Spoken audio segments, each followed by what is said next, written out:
But first, today the Prime Minister was asked by Deputy Liberal leader Susan Ley about his contradictory statements about the race-based referendum and whether he supports fully implementing the Uluru Statement from the Heart, the militant statement penned by activists, which includes so-called truth-telling and a treaty.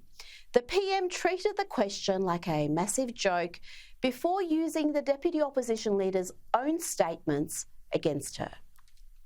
Ben Fordham has exposed the fact that at a Midnight Oil concert I wore a Midnight Oil T-shirt. I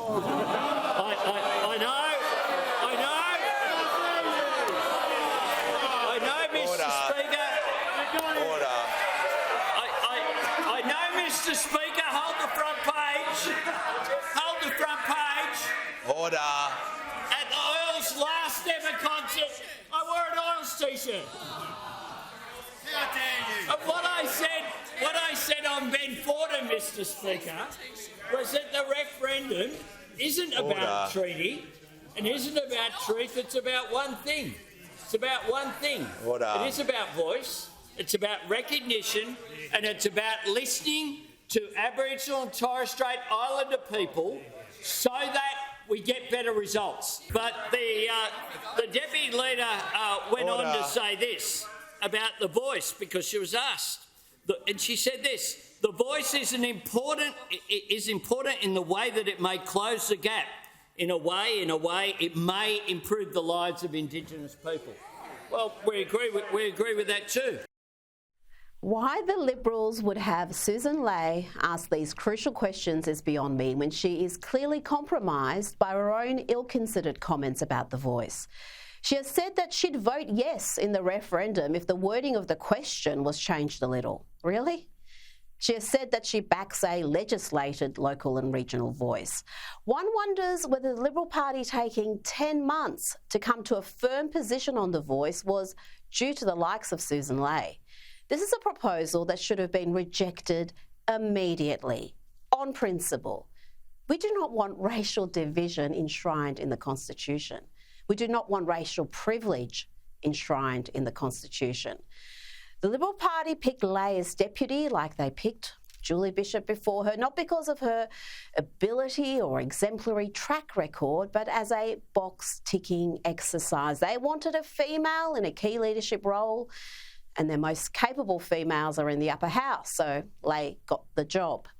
You cannot be a party of meritocracy if you engage in this sort of identity politics. But let's get back to the PM. If you've been paying attention to this debate, you'd know that Anthony Albanese has been deliberately misleading about what the race-based referendum will do if the yes vote prevails. When speaking to the masses, he claims it's just about recognition, it's just a small, tiny measure, just an act of kindness.